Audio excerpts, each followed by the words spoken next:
have a room that needs to serve multiple purposes, I like to think of that room as a department store or like a hardware store. For example, in a garage, you have different zones. We like to organize things according to zones. Let's say you have an office space that's going to serve as a his, hers, both office plus a hobby space.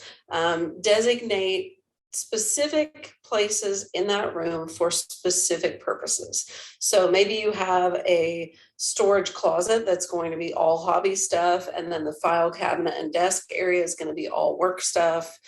Designate spaces and break it into zones, and that'll help you know where to put things away at when you're done at the end of the day too.